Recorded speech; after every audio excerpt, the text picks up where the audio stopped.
I came to Vegas in '80, first time, and it was still old Vegas. But it didn't last, they started blowing this thing up and blowing this up and building this. And, Vegas was such a personable town. Like if you were if you were at Caesars and you wanted to go see a show at the Desert Inn, the pit balls would pick up a phone. I'm sending Carmen over, put him in the show. Okay. Not now. Wow. You can't even get a cup of coffee today. You got to make, 100 phone calls just to get a cup of coffee. And you're lucky if you get that, Yeah. So that's what is disappeared, is that personal touch. Carmen, I don't know if that's why I always enjoy doing these in studio, but the fact that you're in New York is kind of even cooler because New York has a rich history to it. But there's this element of excitement that I get when I get to go towards like vintage Vegas plus entertainment plus things from the past. It's like you probably have the most diverse collection of experiences and talents that can light this whole thing up, man. Oh, good. Yeah. Well, I'll share whatever I can with you, but yeah, that's why I left. The town's not the same as it used to be. It's just. Well, let's talk about that. It's a big city. Yeah, let's talk. It's a big city with gambling. It used to be gambling. It used to be, gambling with the little city. Now it's a city with gambling, Yeah. Because now there's gambling, all across the country. You really don't have to come to Vegas. Right. Fascinating. But it's just not the same. All the old entertainers that made it what it was, they're all gone. The vibe is just totally different. That magic, there's no, So are you a guy that has been turned off by the new Vegas or? Oh, absolutely. Yeah. Wow. Okay. Tell me about the differences of when you were experiencing it and what was going on then in the life you were having, man, because this is the fun part. See, this is exactly where if you weren't, one of me, or I would even say like kind of crossing that point where I was born in '86, but that was even a heyday of Las Vegas entertainment that I wouldn't even really know, right, or have had experience. Yeah, so, that was about that time old Vegas started to disappear. Okay. Okay. I came to Vegas in '80, first time, and it was still old Vegas.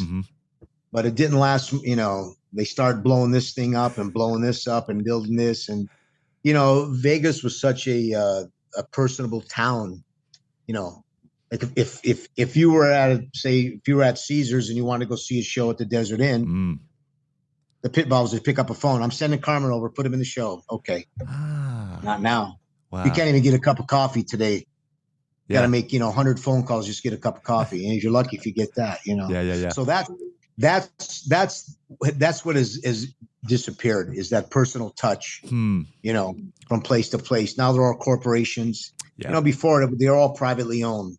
This, there was an owner of this one, and everybody knew everybody. Like I said, yeah. He did favors. You pick up the call. He's coming. Okay. Sure. And you guys, still, I think to this day, I'm sure you were like gods back then, in essence, right? And again, whether that was a personal satisfaction or not, you were, if you were an entertainer back then, they probably opened up the red carpet for you, I would imagine, right? Well, no, because they knew, and when I say by they, I mean the casino owners, the casino people knew entertainment was what that town was built on. Now that it's not like that anymore. They forgot.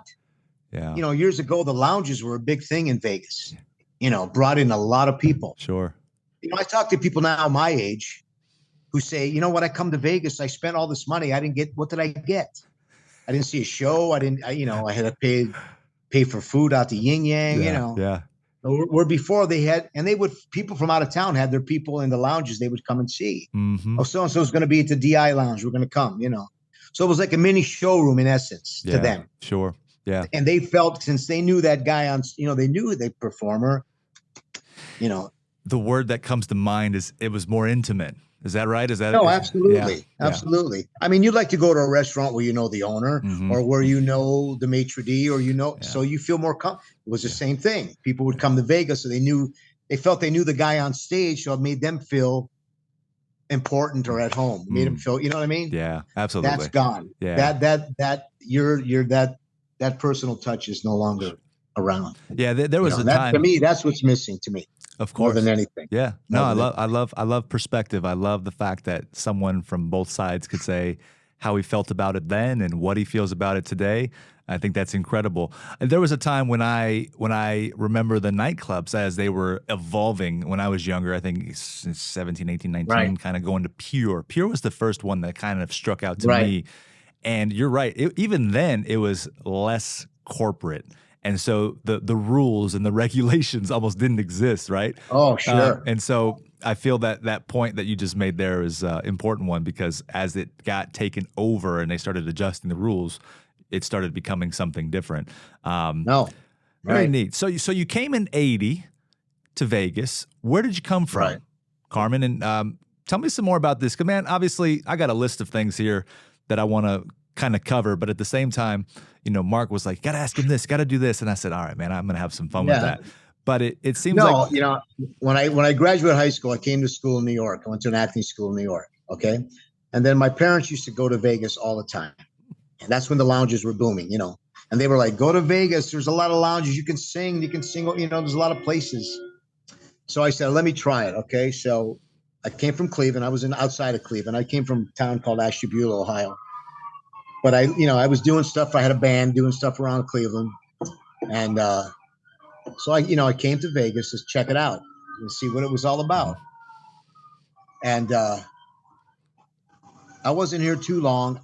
I got involved with this group that sang backup for Paul Anka when he was at Caesars. Okay. So that was like my first job in Vegas, was at Caesars Palace. I mean, in the Circus Maximus, Yeah, of course. probably the most famous showroom of all time, Mm-hmm. which is gone now. Mhm. So, that goes back to what we were talking about. And so I did that for a while. And then I got hooked up with this show called Legends in Concert. That's how I got in Legends, with my former partner who's passed away now. So, and for 30 years, that's what I did. Legends was a tribute show. It was a main room on the Strip. So it was in a big room. It wasn't a little lounge show. Right.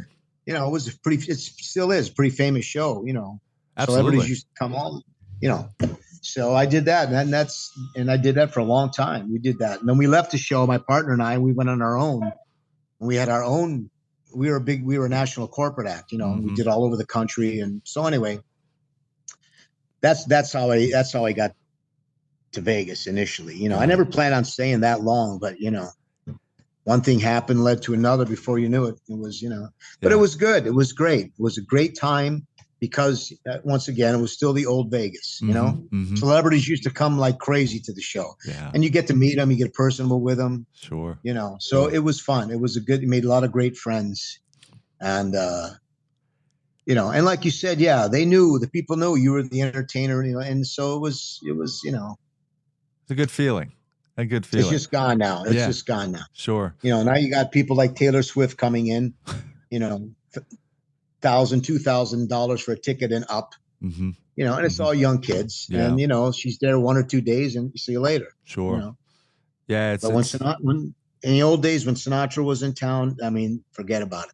Right. There was nothing like that. Nothing that buzz that was, I can't explain it to you how it was, all of them, not even Dean Martin, Sammy, all those guys, it was just, it was something. It was, wow.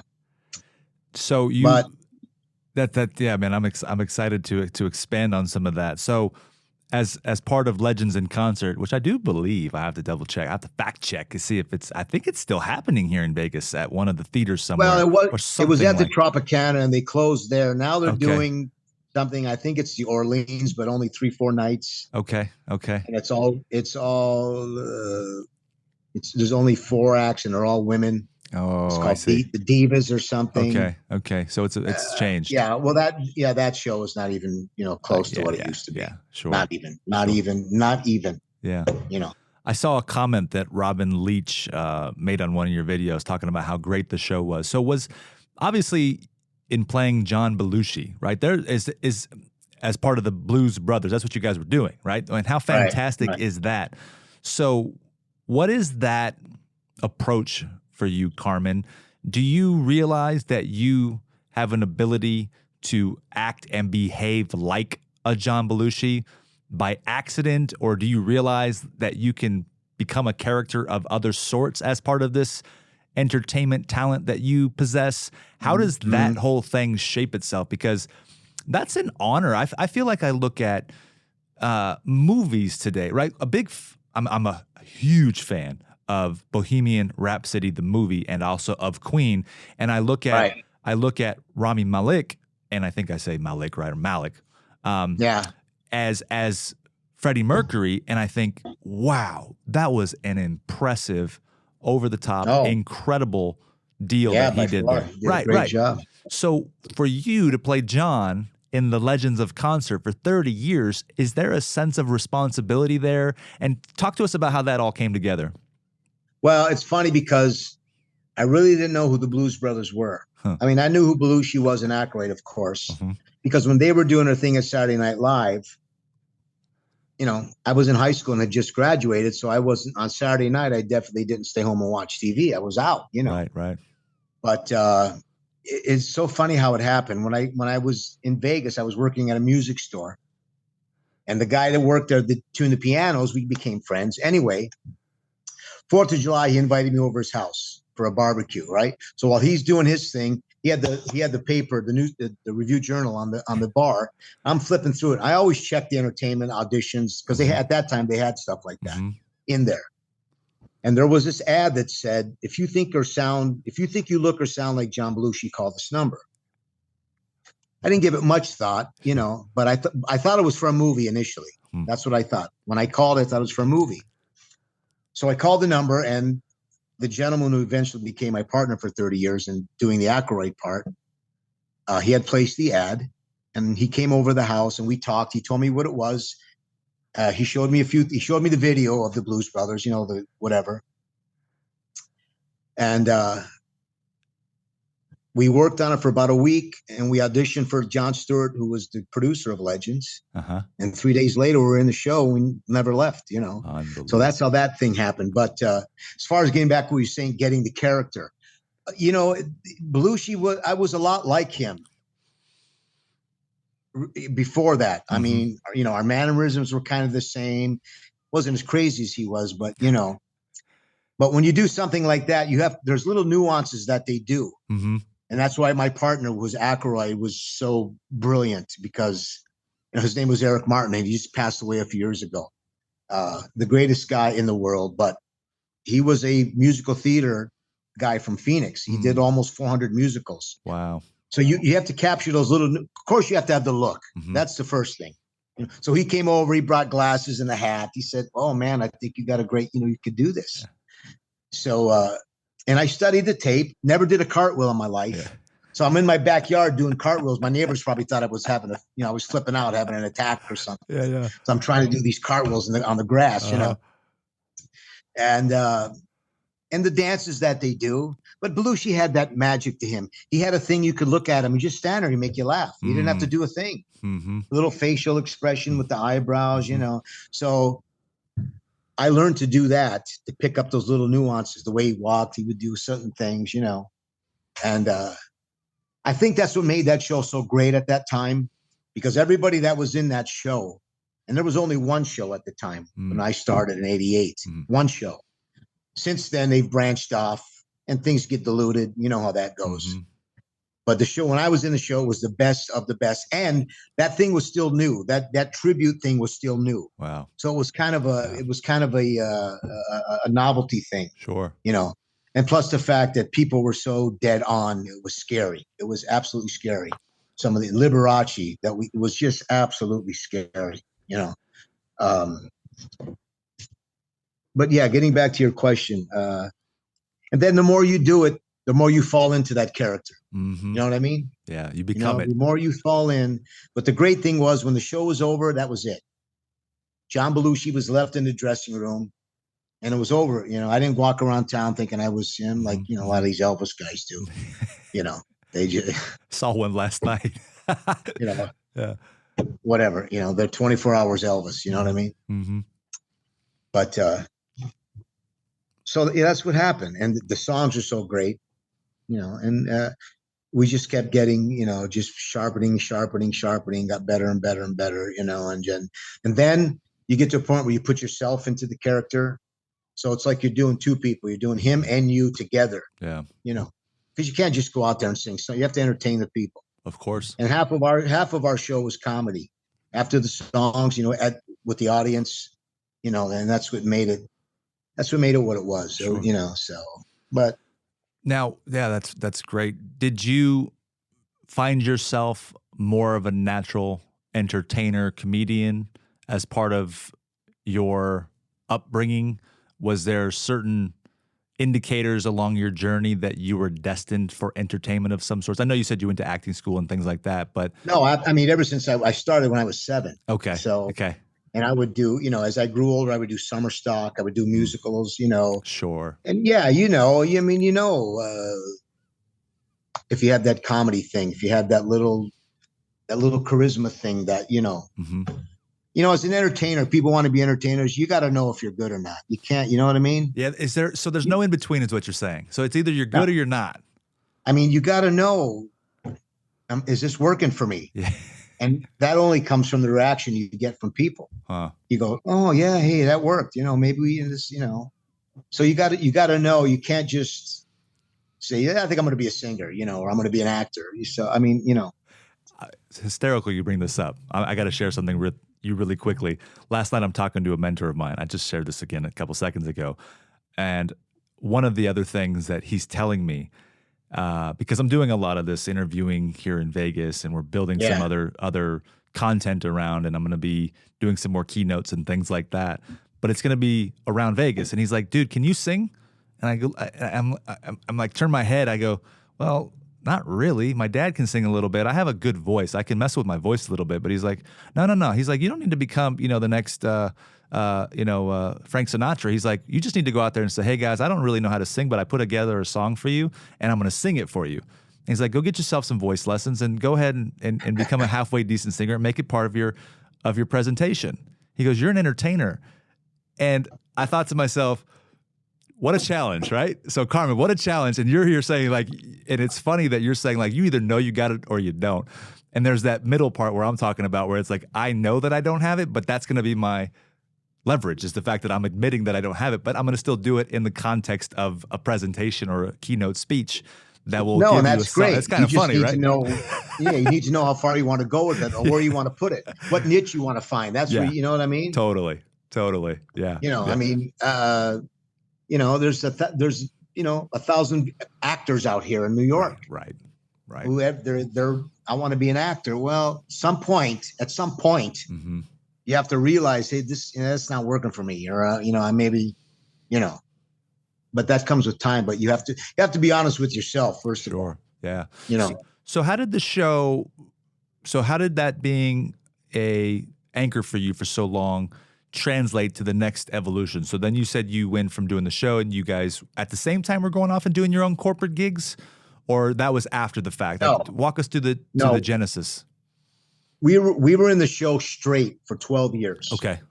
So 6 nights a week, 2 shows for 12 years. Wow, that's a run. But we were only on stage like 15 minutes a show. Oh, okay. 3, 4, 5 songs maybe. So we got to and Eric and myself being entertainers, that just wasn't enough anymore. That, you know what I mean? That's like an alcoholic just having a little sip. Oh, that's not enough. That's not enough. Can't get me drunk. I know that was a bad analogy, but no, I get it. It's just, you can't get drunk off sips, man.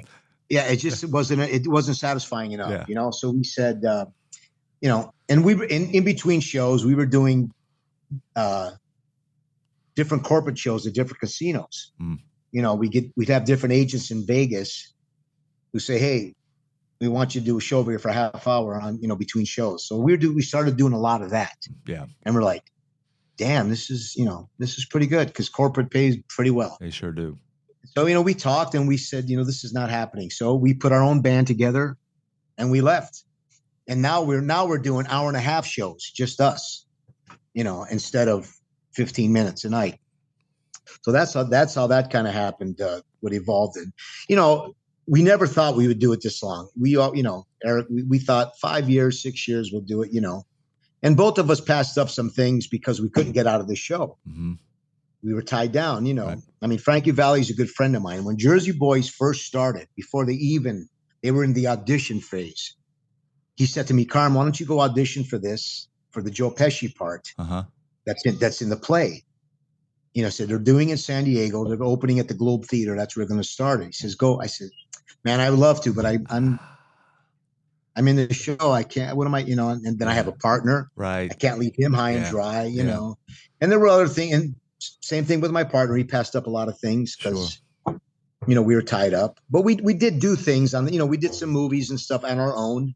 Whenever we would take a few days off, we could do that, but no more than that. So it was a blessing. It was bittersweet. Mm-hmm. It was great here, but then over here you miss some things. Yeah. And we never planned on doing it that long. I mean, yeah, we did it. Probably did it for too long, but it was a good too long. You know what I'm saying? Sure. It wasn't like a miserable job where you were just working to get retirement. You know what I mean? Absolutely. It was fun and exciting, and it was, Yeah. There's those points in life where you can sit back as you look at hindsight and say, man, that was a really good time of my life. Like, I really had a lot of fun, right? Like, you can't beat that. But it was a training ground. Yeah. I mean, you're in front of 2,000 people every night. Yeah. That only makes you better. Mm-hmm. What a better, you can go to any you can go acting classes all you want. Yep. There's nothing like doing it live. No way. Because it's real now, Not at that and level. you just get good at it. You get good at it. Yeah. You know what I mean?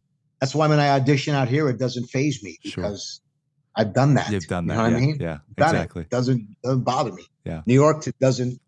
When I was here at 18, I thought I was in Oz. Mm-hmm. I'm like, oh my God. Now it's still a great city, but it's sure. We're going to pick up on New York, but I got a question about what you just said with regard to the situation of passing stuff up. So again, I'll reference Bohemian Rhapsody. There's a part of the movie where Freddie is starting to have and entertain other things. And again, it's a movie, so I'm not saying that this is factual, but I'm just using that as the reference point, where he wants to go do his solo thing. And the bandmates are like, what the hell, man? He's got a lot of other things happening behind the scenes, and he goes and signs a deal, and then goes off and explores a solo route and finds out that he needs his bandmates and the guys are his rocks and all that stuff, right? So your situation there where you mentioned Frankie Valli saying, hey, man, go audition for this. Is there parts of you ever, or do you question, I think I know the answer, but I'm just curious, where you say, like, how did you maintain the values of not wanting to let your partner go? Because you could have, right? Again, well, maybe contractually you weren't able to escape that, Carm. That has nothing to do with it. It doesn't. Okay. He wasn't just we were brothers in the true sense of the word. Good. Okay. We were true brothers. Our relationship grew into, I love the guy, and the chills. It wasn't a contract thing, because I know if I would have said to him, I'm going to go, he would say, go. And I would say the same to him. But no, that wasn't, no. What we had was, he wasn't just a business partner. He was a dear friend. He was a brother. That's the only word I can describe. Sure. Of course. We were same interests. We'd golf together all the time, and although he lived on the other side of town, funny thing is, when we were in town, we never really saw each other except for at work. We talk all the time. Right. But we didn't go out every day together. We didn't, we played golf 2-3 times a week together, but then I would see him at, work, and it was great. Well, because I was married, had kids, and he wasn't. So I had a little different life than he did. Sure. Okay. Yeah. But still, he was very much a part of my life, even with my kids. My kids adored him. He was just a great guy. If you go around Vegas and ask people, hey, tell me something about Eric Martin, I guarantee it, there's not one person you'll find say anything bad about him. Not one. That's fantastic. In fact, it'll be just the other end of the spectrum. Yeah. So that's where that was. Understood. Yeah. So as far as, I think your question is saying regretting not going to do that route. Yeah. Yes, but no. Mm-hmm. Yes, but no. Sure. There's always decisions with everything, right? It's like, there's just two great things on the table. It's like you could leave and go try that out. Is it a guarantee? I don't know. Is it a guarantee? Well, maybe not, right? So even then, yeah, exactly. So no. The only thing, as far as, talking about that, the Jersey Boys thing, it went to Broadway. So maybe I could have if I'd have got the part, you know, it could have took me to Broadway with the show. But what are you going to do? Yeah. But it was great. I mean, it's not like I was unemployed. So right. Yeah. You're still loving what you're doing, having fun, man. Living the same thing. No. Sure. Same, you know, it was great. Yeah. You know. What side of town did you live on? I always lived in Green Valley. Since the first time I came to Vegas. All right. I always lived on the east side. Yeah. You know, it's funny. People, you either come, you're a west sider, or you're on the east side. You know, it's either one. And now, so I always now there's all different parts now, man. Now it's pretty, it's pretty ridiculous. No, I still live there. I still live on the east side, on the Green Valley, Henderson area. Which part of Henderson? You know? I mean, it's evolved, right? So there's like old Henderson, there's Green Valley, there's new Henderson, right? There's different parts. Well, no, I just moved to Inspirada. So we just moved that. You know where Inspirada is up there? Yeah, yeah. Way down there. 7 Hills. Yeah. Oh, yeah. Oh, yeah. It's by the M Casino. You know where the M Casino is? Of course. Yeah, we're not far from there, actually. Yeah, I'm not far from there. Down the street from there a little bit. Like it, man. Right behind 7 Hills. Right behind 7 Hills. Yep. Amazing. It's beautiful. I love it there. We love it. It's nice. Yeah. I didn't know that. So you still live here. Are you temporarily in New York for the play, or are you out? You have residence there too? You know what? You know, no, I'm here for a while. Okay. You know? Okay. And in my circumstance here was something that you would never nobody has ever. I've been so lucky because when I got cast in the play a year and a half ago, we did it, you know. Mm-hmm. I told the people, I said, you know what? You got to find me a place to live. I'm not going to get an apartment. How long do I know this thing's going to last? Sure. You know what I mean? Yeah.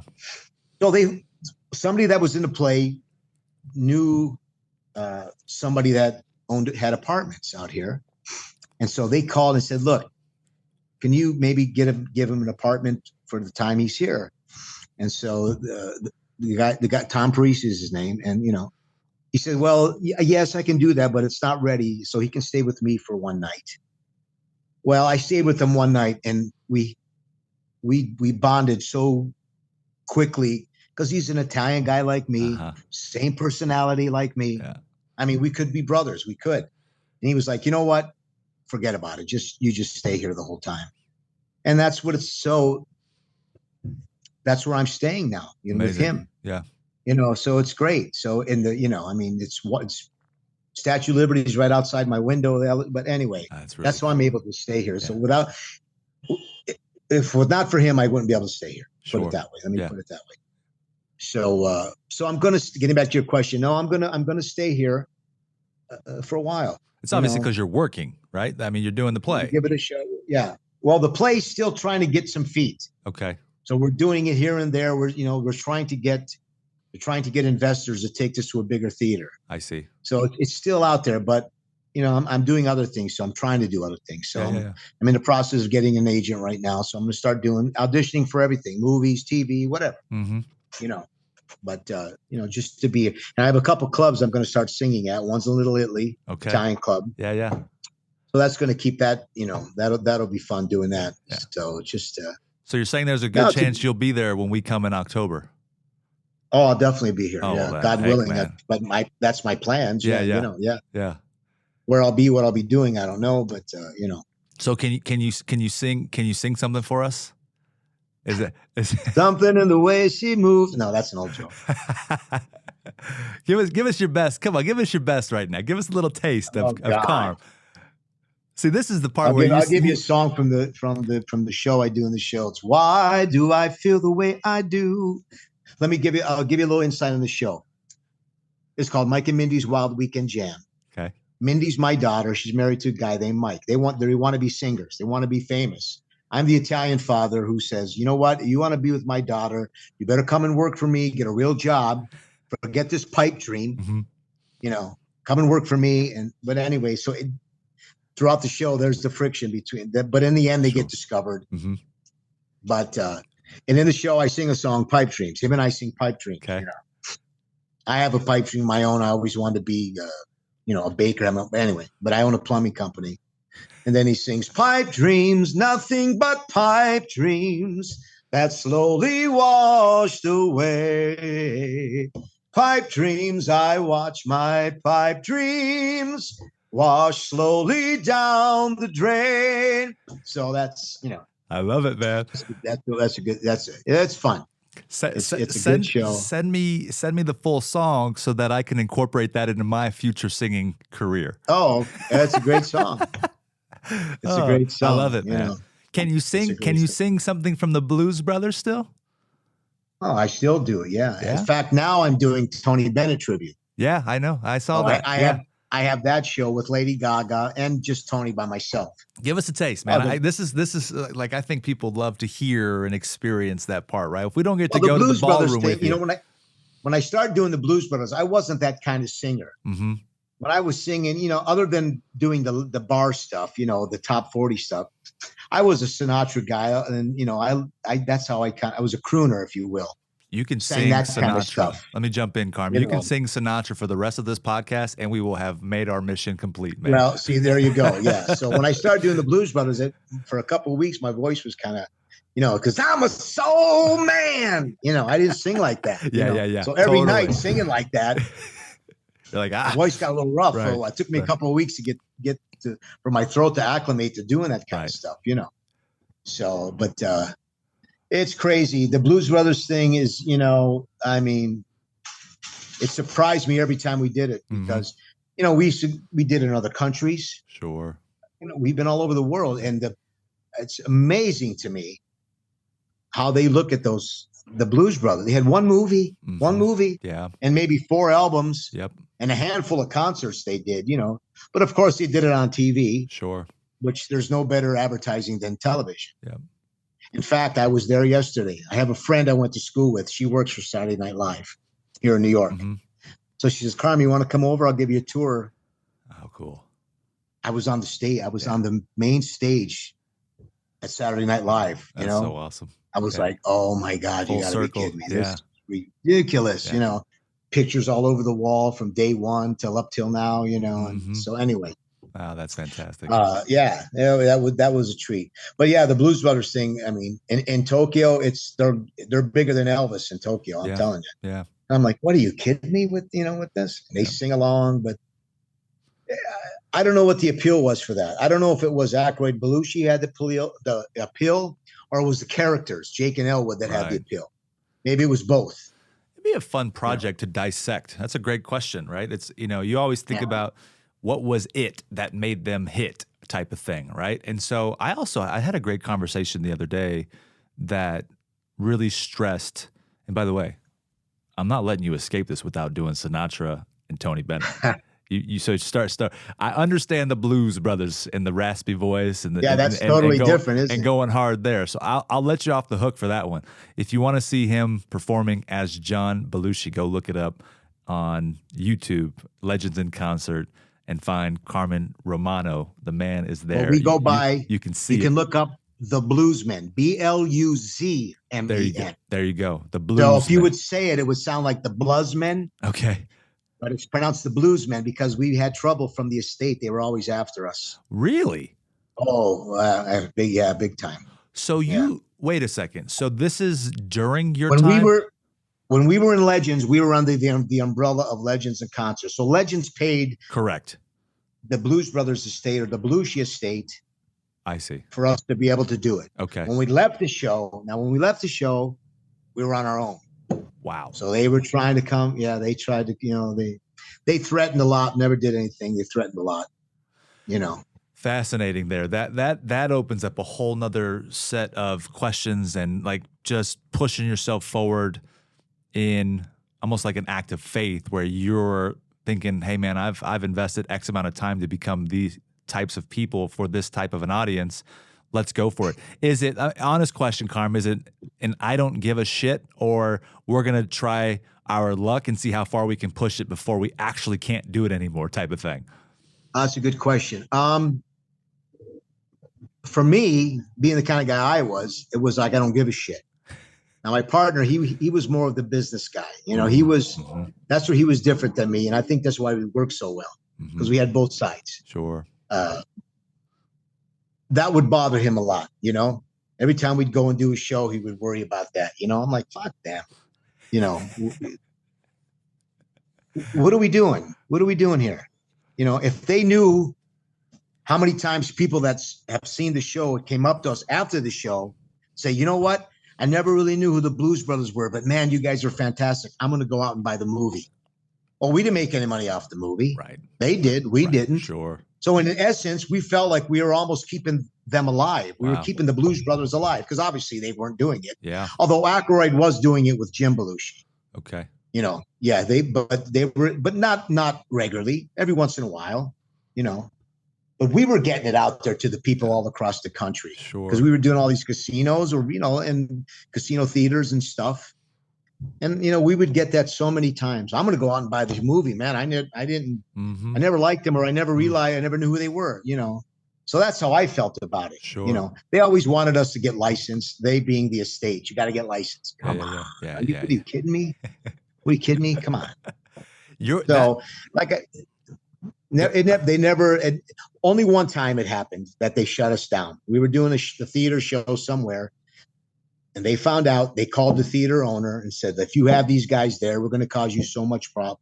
So the theater owner didn't want to mess around with it. Right. Even though we knew it was bogus, they didn't know. Mm-hmm. They were. So they said, you know what? I don't even want to take the chance. So that happened one time to us. But that was just that time. It wasn't total. It was just that one. No, and there was another time we were working outside of Wisconsin at a theater, and we were coming. Jim Belushi was there the week before us. Mm. So while he was at the casino, he saw our posters that we were coming. Well, he went to the casino manager and caused a big stink. I see. Said, these guys aren't licensed. I'll close this theater down, blah, blah, blah, blah, blah, blah. So we had to pay for that. We had to say, okay, what do you want? What do you want? Right. Well, $500. What, are you kidding me? Wow. You had guys have millions of dollars and you're worrying about one show. But those are those a couple of isolated instances that happen, but for the most part, yeah, you know. We even work with Aykroyd. Aykroyd even worked with us. We were at some functions that he was there, and he came right up on stage and sang 2 or 3 songs with us. You know, that's amazing. He said, "Man, you guys are burning, man. Great." You know? Yeah. How cool. The level, the lesson in that I take away is, you know, if you're doing something you're good at, you believe in it, the position that you took of saying we felt like we were helping them by getting this out there is a bold and powerful statement to make, and basically taking ownership of what you're doing work-wise, because you could have easily folded, right, and then just stopped doing it because you had these perceived threats, which I believe is a testament to it's a big virtue, which is courage, right? You got to have big, you know what, to go out there and do something despite what is perceived as potentially harmful or threatening, which a lot of people I think suffer from that, Carm. It's like, it's a really big deal. It's a lot of what we talk about, you know, improving your life and growing and making something of yourself. It's, you know, unfortunately people are terrified to do things like what you just said. I think that's a great example of that, because you shed some good light on that. That's neat. So tell me some more about what's going on with this play out there, as far as what it looks like. Well, what's the next steps with it? I'm curious about it. 2 weeks ago, we just did a big, they call it an industry read. Mm-hmm. It was at one of the studios on Broadway, where Broadway producers come to see the show. What we do, we don't actually do the show like you would see it on stage. So basically, we're reading it. We're doing the songs, we're doing the dialogue, you know, but we're not really doing all the choreography and the dancing from the number. We just kind of we read it to them in essence, you know. So we've gotten some good feedback. So it's only been a couple of weeks, so we're waiting to see what's going to come of that. Mm-hmm. Next week we're doing a big thing down at the shore, Jersey Shore. It's called Broadway at the Beach. Oh, wow. So it's going to be our show and 5 other shows.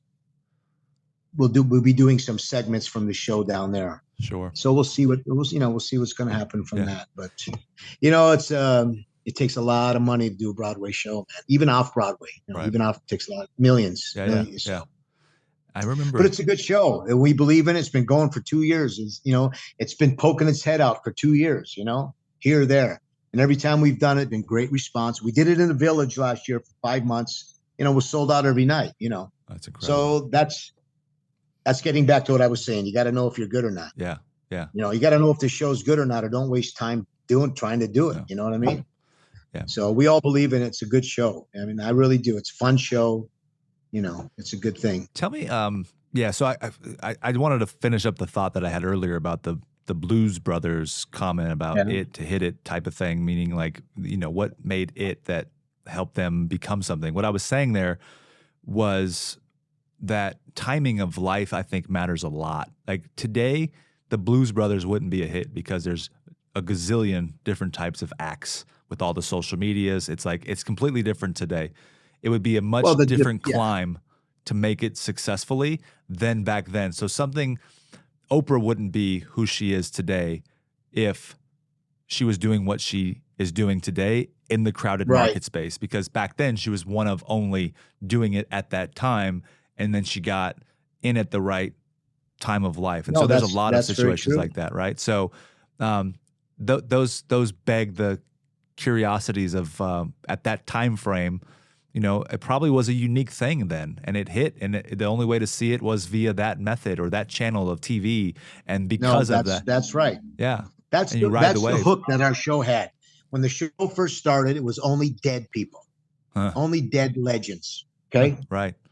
Nat King Cole, you know, Ibarachi. So, but over the years, the show, it modernized over the years. You know, we started bringing in Michael Jackson and then Neil Diamond and, you know, Madonna, which was good. I mean, but they kind of lost that hook of the dead people, because when you know, we had a Sammy Davis who was just, when he turned around and the spotlight would hit him, you would hear that gasp in the audience, like, oh yeah, oh my God. And we had a Nat King Cole, it was like, so that, you know, but that show, but no, you're right. I mean, the demographics change, time changes, the audience changes, and there's still an audience for that. Like I have friends that do Frank Sinatra, they do a Frank Sinatra tribute. Well, yeah, they still appeal to a certain audience. And those are the people that hire him. Sure. You know, but that's why Legends has changed over the years, because the crowd has changed. You know, the age has changed. So they try to stay current. Yep. They're bringing a Britney Spears, or they'll bring a Taylor Swift. You know what I'm saying? So you kind of see what's happening. That wheel's turning. You know what I mean?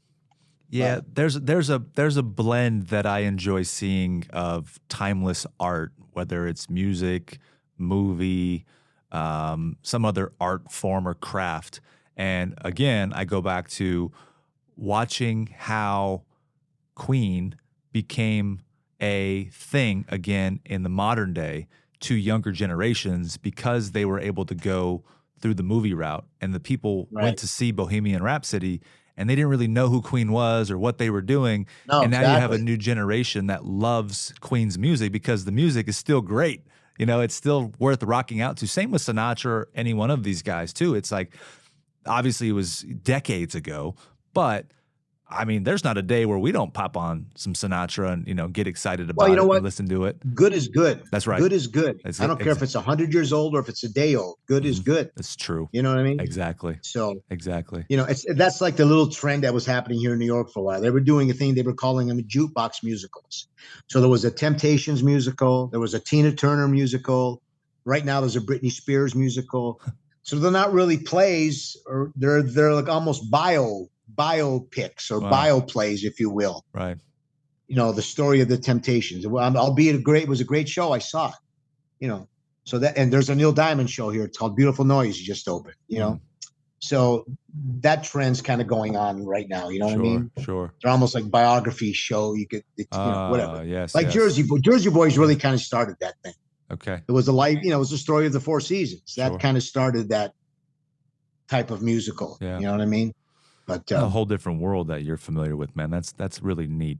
I'm curious. I think a lot of people, and again, I always do get curious about sort of the inner workings, the behind the scenes of the entertainment business. When you're performing for 12 straight years, like what's happening to make all of this come to life between the individual, between the production team, between the that type of stuff, even for a play, right? Like what's going on to make all of this work? Tell us, like, bring us into your world there a little bit.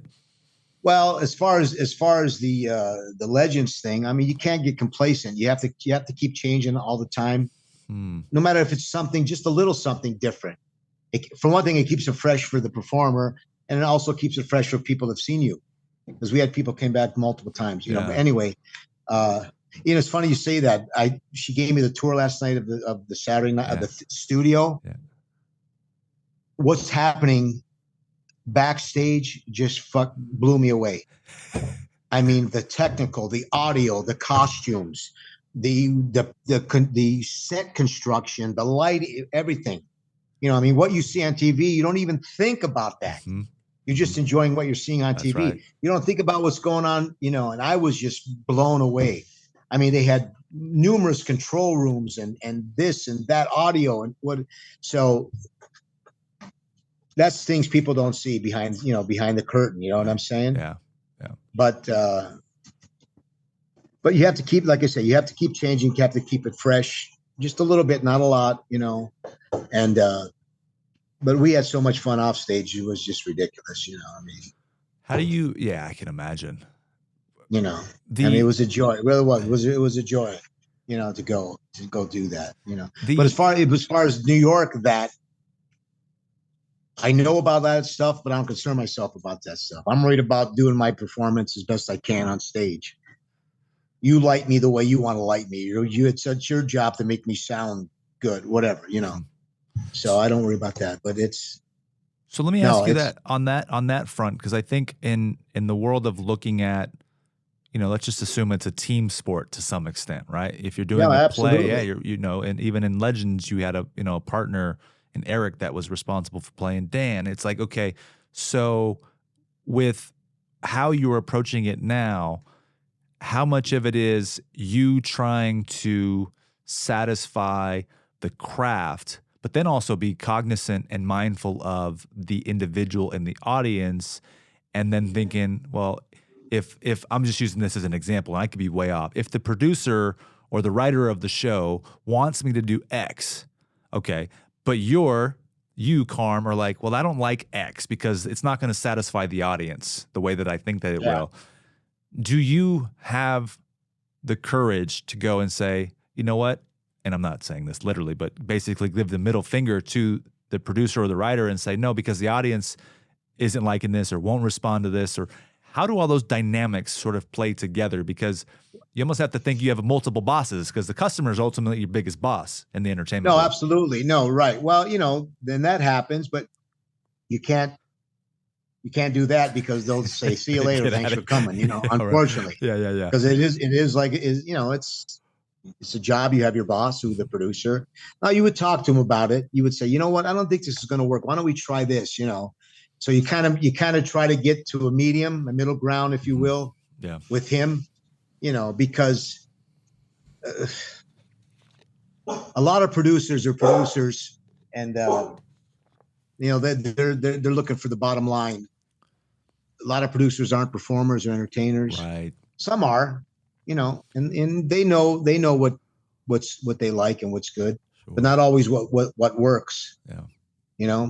So you would talk about them, and you would try to say, you know what, how about what do you think about this? Let's try this. I think this would work better. And most of the time that happens. Sure. I haven't really met any producer say, no, you can't do it. You got to do it this way. No, you can't do it. Can't do it. I'm sure, on the Broadway stage, it's more like that. You kind of do what, but if he's a good producer, he wouldn't do that. He would suggest to give the performer that option to like, see what you can do with this. Let's try that. A good producer would do that. Makes sense, I think, and the outcome would be the best for both people. Yeah.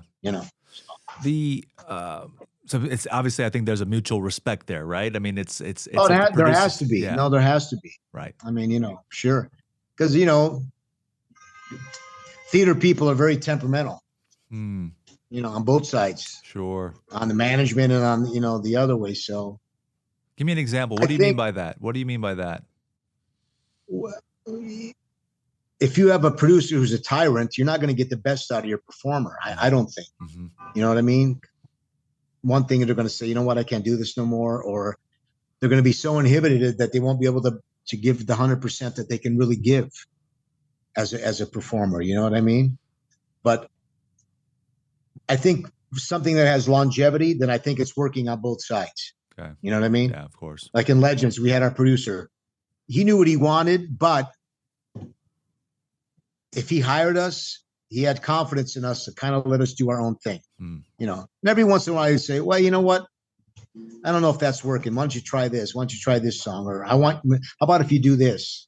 So, and you do it. You know, it's like making a stew. You put everything, you know, whatever. Oh, this is no good. We're not, you know. Right. So that comes over time. But no, you have to have the respect for each other. Yeah. Or else it's not going to work. Sure. It just won't work. You know what I mean? It just won't work. So because now my mind is going in these very specific directions with what you're saying there, which led me to the thought of how one like you and coming together with a stranger like Eric at the beginning, how do you build, or what were the raw materials or elements that you and him sort of stacked and compounded to build that bond and that brotherhood? Like, what was it that helped you guys form this alliance to go out there and make something? And again, because easily it could have been the other opposite way of it, right? Karma's because well, he did have a partner before me for about 6 months. Okay. And that pertains exactly what you're talking about. Wasn't happening, if you know what I mean. It wasn't. The guy was just totally, and Eric is the kind of guy was, you know, he was like, you know what? I'll go get a regular job. I don't need to do, you know, I'm not gonna come and not enjoy it every day. Mm-hmm. I'll do something I'd rather enjoy to do. So yeah, so that's getting back to your question. Him and I would have been friends if we'd have worked at anywhere. If we'd have worked at Target together, we would have became friends. Sure. So we were two, you know, we were the same but different, which made it work. Mm-hmm. You know what I mean? Like oil's good and vinegar's good, but together it's really good. Yeah. You know what I mean? So that's how we were. Plus, we were both musical theater performers. We weren't just two schmoes who said, you know what, let me put this hat and glasses on. I think maybe we can do the Blues Brothers. I see. Yeah. No. Yeah. So it wasn't like that. It was the perfect storm, if you will, Mm-hmm. when him and I came together. You know what I mean? Because it like this. And from day one, it just clicked and got better and better and better. Yeah. It got better to a point where we knew each other so well on stage. You know, he would say something and I wouldn't exactly know what to say next. Yeah. Or I would say something. He knew I was setting him up for something just by saying something. And he would chime in with his little, and that's what made it work, you know? But that just comes with time. Sure. You know, like Martin and Lewis, you know, whatever. All you great people, Abbott and Costello, Martin and Lewis. You're together for so long. You instinctively become one person. Sure. You know what I mean? Even though you're separate, you become one. Yeah. And that's when the magic happens, when you get to that level. You know what I mean? That's something you can't be taught. You know, that just comes, you know. Is there something to be said in the space of what you're talking about for doing something with someone else and then making it better? Because I think of, you know, duo, tandem, duet type of thing. And you have two talents that feed off of each other and can bring something great to the table versus I'm a solo guy trying to figure out how to do it on my own. Have you seen different dynamics in those cases? Like you two said you came together, it was the perfect storm. Right. Know, if you were to do it on your own, did it seem more difficult trying to go out and chart your own path type of thing? And I'm curious about how you would you know, it's different. I mean, after working with someone for so long, then you're on stage by yourself, you know, you feel really naked and it's different. And again, that's a process that takes time to, even now, because, you know, for 30 years, he was always here on my right side, you know, and when I was doing it by myself, not the act, but when I would start performing by myself, I felt like I was missing an arm or something, you know. It was, you feel that, you know, when somebody gets your leg cut off and somebody still can feel that leg there, you know, they say like a ghost leg or whatever they say. They go try to walk and they fall. Yeah, you still can feel the leg, but it's not there. Right. So that was that kind of thing, you know what I mean? And since his passing, I have another partner in Boston that I work with once in a while, and he's good, and you know, he is good. We get along. He's a nice guy. and nothing against him, but it's not the same. It's not the same. Sure. You know what I mean? It's, it's just, and that's only because it was so long. We did it together for so long. I mean, we traveled everywhere. Did everything together. Totally. You know what I mean? Yeah. It's like that first love. It's almost like that first love, right? And you're with her. It's like we were a couple instead of, who our wives or whatever. You know what I mean? And it's because everything we did was, work-wise was together. Traveling, working out of town, overseas, whatever, then he knew about my life. I knew about his, and yeah. How did you? No, man. It's apparent that you obviously the love it runs deep. A lot of that time, there is a lot going on in those types of events with people, Carm, and I think that there is it's almost like a grieving period, right? It's almost like, and it's real, by the way. It's emotional, man. We're human beings first. How did you regroup and find yourself again after all of this, right? Like, how did you come back and say, you know what, like that arm is gone, but man, I gotta realize that I gotta, get it going again, and I've got to get back on my horse so that I can live my life the way that I want to and keep moving forward. Well, because the last thing he said to me was, you keep going. You keep going. So last thing he said to me, I'll never forget that. And, but I knew I couldn't do that anymore. I couldn't do the Blues Brothers anymore. Right. And it took me about 3 years before I finally decided to, let's give it a shot. Let's give it a shot. It's a combination of, the new guy is great. And then it's a combination of what you spoke of earlier, that audience is not there anymore for the Blues Brothers. Sure. Now it's more select audience, So, and that's how I started doing Tony Bennett. But I'm done doing the tribute thing. I want to do me now. You know what I mean? Yeah. I want to do me. I want to do somebody else. Yeah. Even though I'll do that because, number one, it's fun. Number two, the money's good. Okay. People pay for that. Why? I don't know, but they do. So that's why I'm doing that thing, the Tony Bennett thing, as another outlet. But I don't put all my energy into that like I did with the Blues Brothers. Sure, you know what I'm saying? If we get a call I have a website. We have a website. If I get a call, okay. Like I'm doing a show in Palm Springs in August. It's going to be a long time, so. But I don't actively pursue that. I'm actively pursuing myself here in New York. You know what I mean? Yeah. But the Bennett thing's fun, and that it's. How did that come? We didn't spend much time on the Tony Bennett thing. How did that whole? After the show, I would just fool around with it in the dressing room.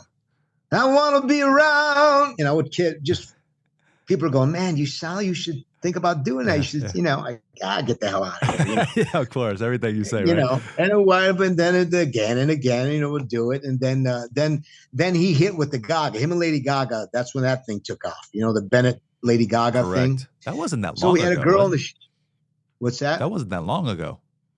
No, not at all. Yeah. Maybe that thing's 4, 5, 6 years ago. Yeah. So we had a Lady Gaga in the show, Legends at the time, while I was doing the Blues Brothers. And her and I would fool around backstage doing, I'd love to go out fishing in a river or a creek. And she's going, you know what, maybe we should. So we did. We put that show together and we started to get some work as that.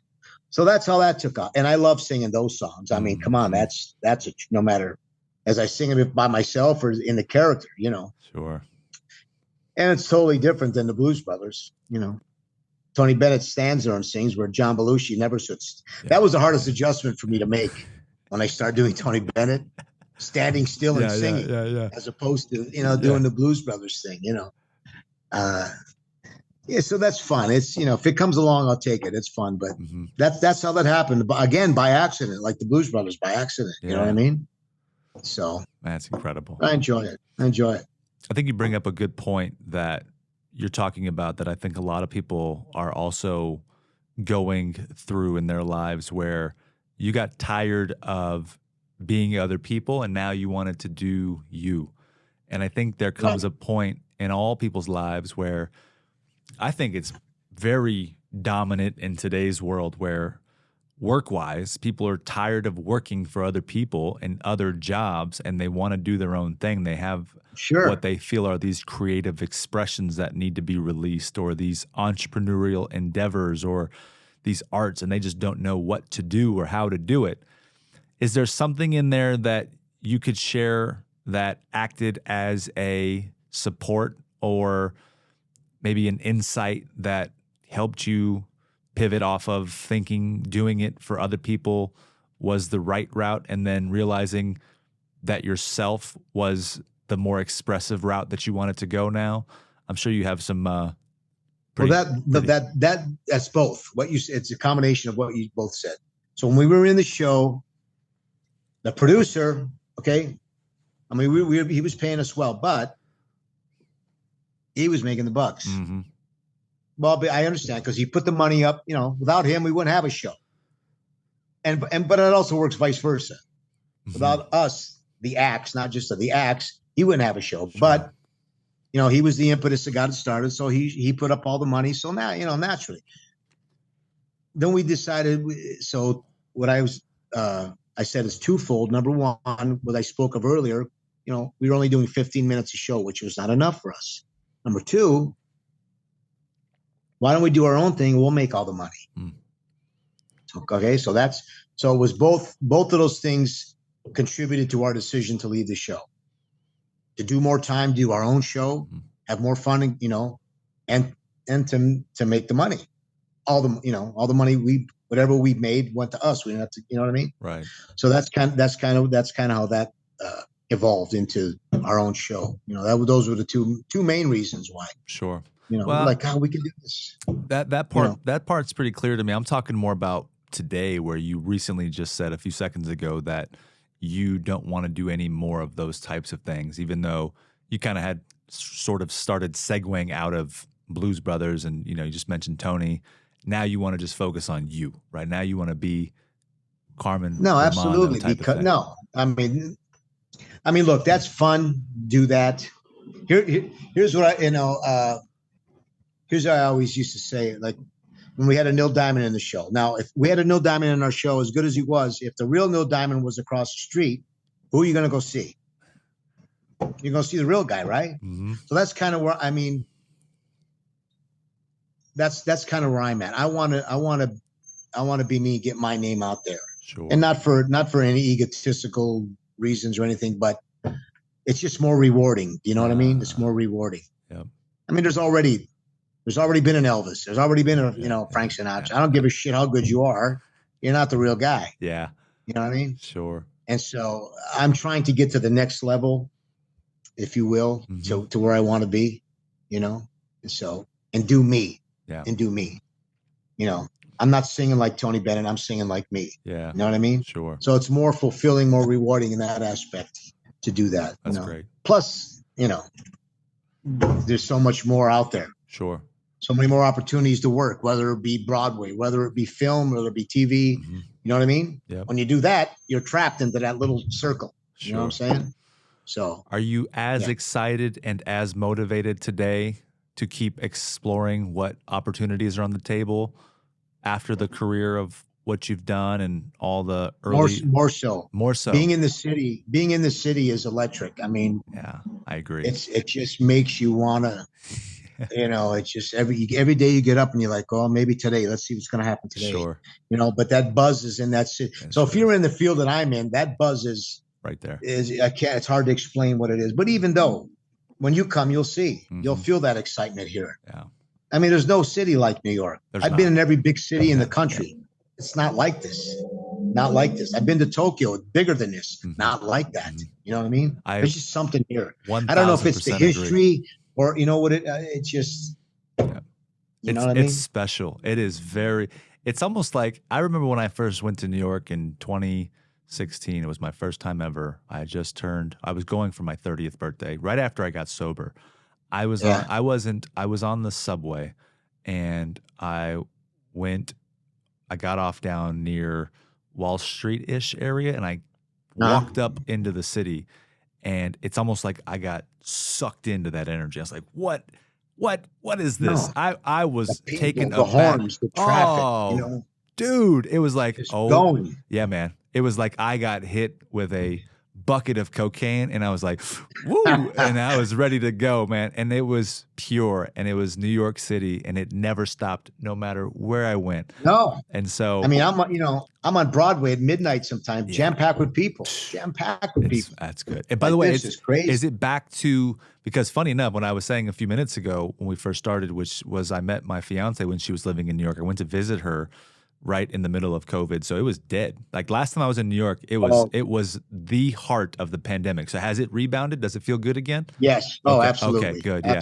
Yeah, absolutely. Big time. Yeah, that's amazing. Absolutely. Yeah. Yeah, COVID killed it. Like everything, but COVID just, sure. Oh man, it just like turned the lights out, literally turned the lights out on everything. You know what I mean? Of course. It's that everything's it's booming. It's thank God it's come back, I think people, I think cities, I think the world greater is resilient, man. I think things happen. I think, unfortunate circumstances come, but I think that there's more grit and more power and more breakthrough than we give credit for. I know there's a lot of noise out there for life and all things going on, but it's nice. You're absolutely right. Yeah. No, because people want to live. They're tired. They were tired of wearing the mask. They didn't want to live like that anymore. Mm-hmm. You know what I mean? What are you going to do? I mean, you really have two choices: sink or swim. So what do you want to do? Sure. You know what I mean? Yeah. What do you want to do? So, absolutely. Yeah, it was a bad time for everybody, and but like you say, you either stay here or you grow and go here and live your life again. You know what I mean? Absolutely. So, but no, it's great. I mean, the cities. I mean, it's just. Although there's a writer's strike on right now, so the city's kind of at a as far as the entertainment at a standstill right now, until they settle that strike. So. It's always something going on you've got to deal with. Always an adversity out there to some extent. Yeah, is that something now? Yeah.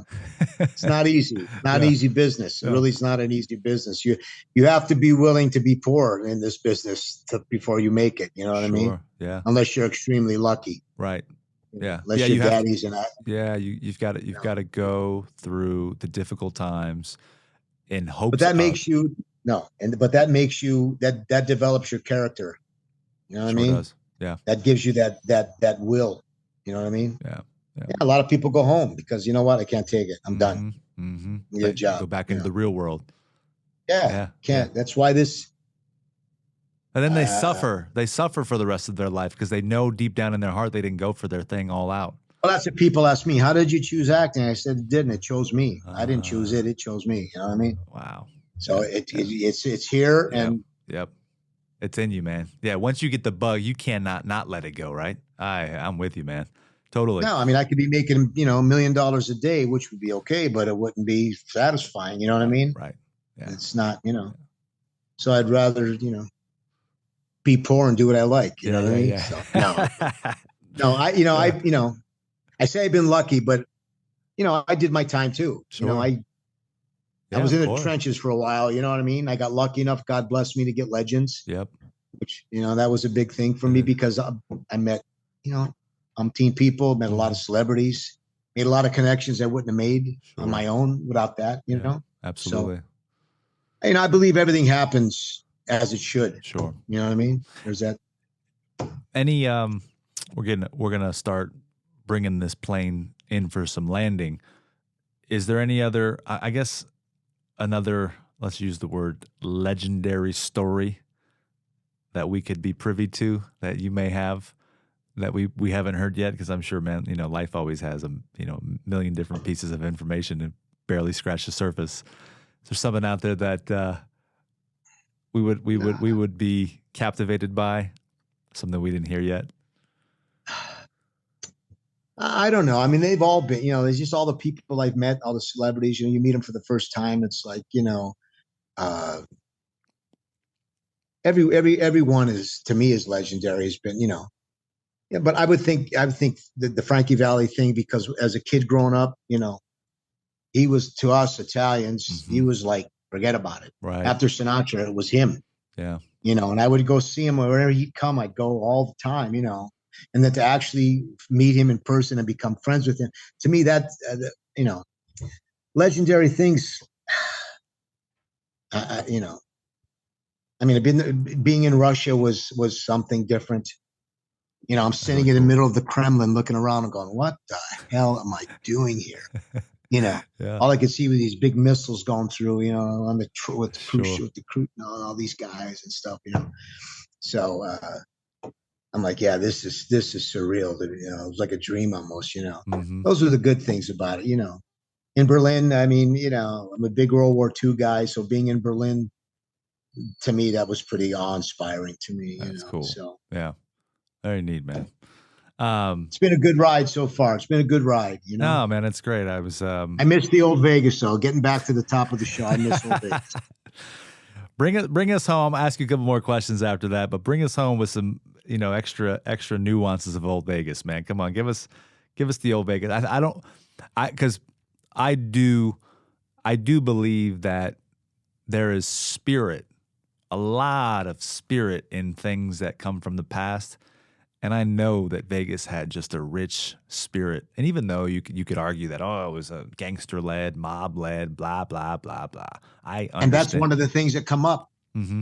Everybody says the same thing. The town was much better when they ran the show.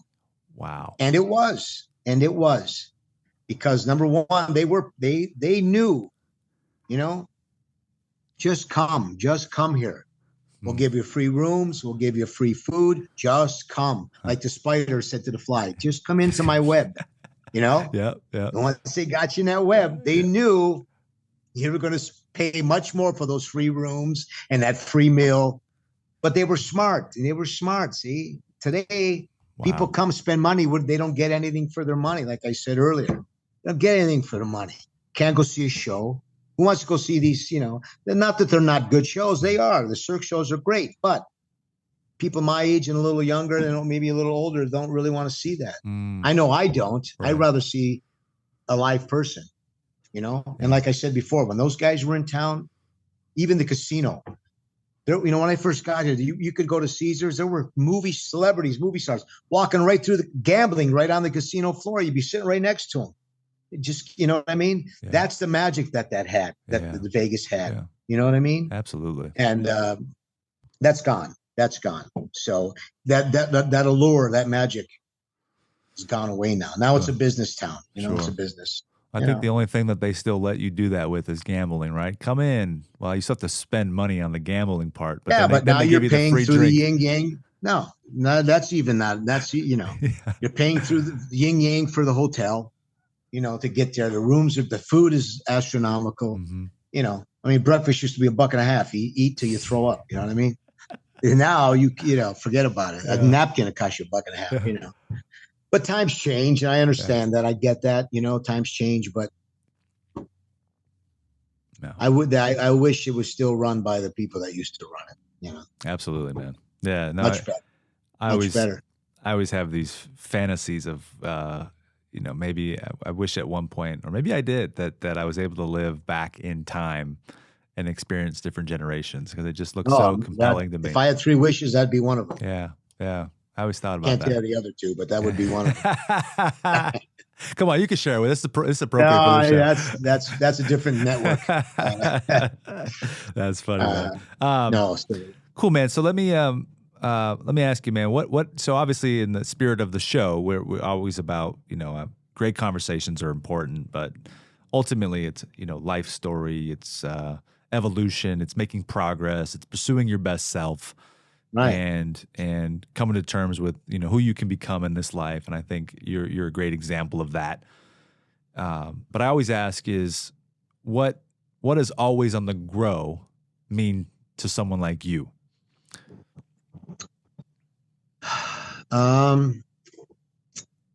What do you mean as far as what progressing throughout my life?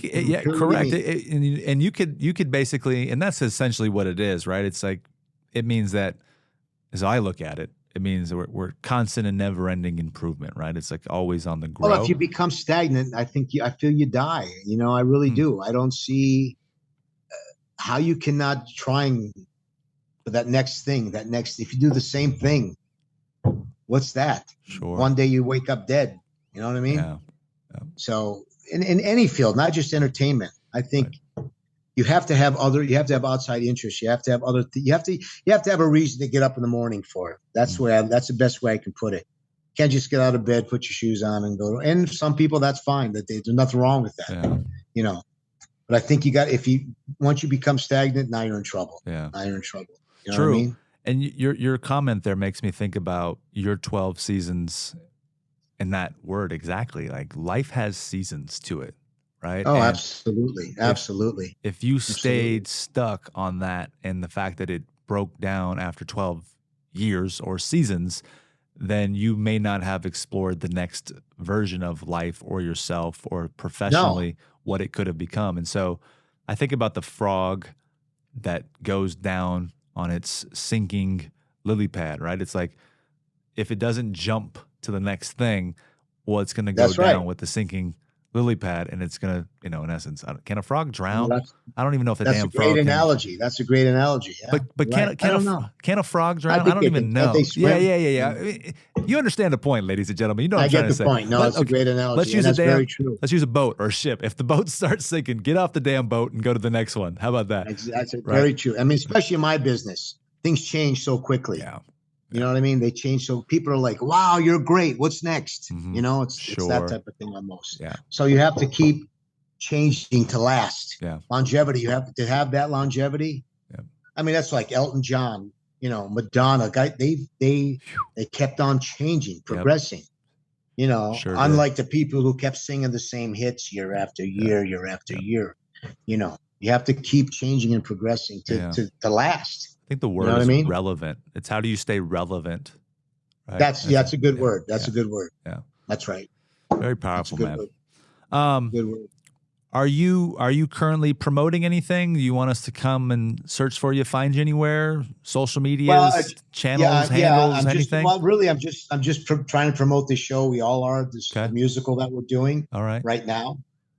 So that's kind of the best thing on the table right now. Is there anywhere that people can go look for it, find it, discover it? Is there a once we're not up and running yet, but once we start, definitely be all over. Well, once you get up, let me know. I'll make sure I have that added into the description and all that good stuff. Cool, man. So listen, I'm not gonna let you get off the hook without giving us some Sinatra, man. Like, nah. You're gonna bring us home. Well, I don't imitate him. I just like to sing his songs. Well, that's fine. You can sing. I know you can sing. If you've sang Tony, if you sang Mr. John Belushi, and you did all that, whoever, man, I know you can bring us home with some Sinatra. What do you like? What's your favorite? Oh man, pick one. I always get the summer wind came blowing in from across the sea. It lingered there, touched your hair, and walked with me. All summer long, we sang a song, and we strode that golden sand. Two sweethearts and the summer wind. There you go. Woo! Hey, that's the best exit that we've ever had on the show right here. That's my good friend, Frank Sinatra. He was my best friend. Oh, man. Dude, that was awesome, brother. Hey. Well, I appreciate it, Manny. Thank you so much. No, man, you were incredible. Thanks for bringing us. Great interview. Thank you. Great questions. Great interview. Thank you for coming. Let's do it again sometime. Yeah, dude. Hey, when you're in Vegas, man, you had better reach out to me. I don't know if you're coming anytime soon, but also when I'm in New York, I'm gonna come. We're gonna have some dinner or some lunch or something, man. Well, I'll tell you, I'll be home the whole month of August. Oh, you will be? So I sing at the Italian American Club on the weekends, every Friday and Saturday. Oh, dude, come on, count us in. Come on down, have some dinner. I don't know if you've ever been there. Yeah. I will say this: the Italian American Club is the best kept secret in Las Vegas. It's funny that you say that. When I was in my late teens, kind of before my turning 20-ish, around that phase, we used to go to some parties at the Italian American Club. They weren't Italian American parties. They were way different parties back then. These were like your nightclub, bump type stuff. But I've got down over there. Is it still off of Sahara? Just a little bit east of Eastern, right? Just a little bit east of Eastern. Hey, my man. I mean, they've had new owners for the past, I think it's maybe 10 years. Okay. So Benny Spano and Jimmy Gerard are the two new owners, and what they have done to this club is they have turned this club into, They have one big room, seats about 300 people. They do big shows in there. Oh, that's. I mean, they're the only people in town doing live shows like that. Yeah, yeah. You know, and they have the restaurant. Then they have a lounge where I sing every Friday and Saturday with Nicholas Cole, great piano player. We do all those Sinatra, Bennett. Plus, we do, throughout the evening, we'll do all current dance stuff. So yeah, the club is really transformed into something great, and the food is unbelievable. Okay. And if you want to step back in Old Vegas, if you appreciate, if you want to know what Old Vegas was like, there you go. Yeah, man. I can't wait, man. So please, when you come back to Vegas, let me know. Let's connect. Let's go. Yeah, we'll find absolutely. a babysitter, unless I can sneak my kid in, which I'm just kidding. I probably can't do that. But and then we'll have New York too, man. I'm excited. We're gonna probably connect in person here a couple times in the next few months, love to see when you. Yeah, definitely. But I will see you in August when I'm back home. You got it, brother. Hey, man. Come down and see me. Manny, thank you, my friend. God bless you, my man. Have a great day out there in New York City, brother. Thanks, Carm. Thank you, my friend. Stay well. All right, you too, man. Bye-bye. Bye-bye.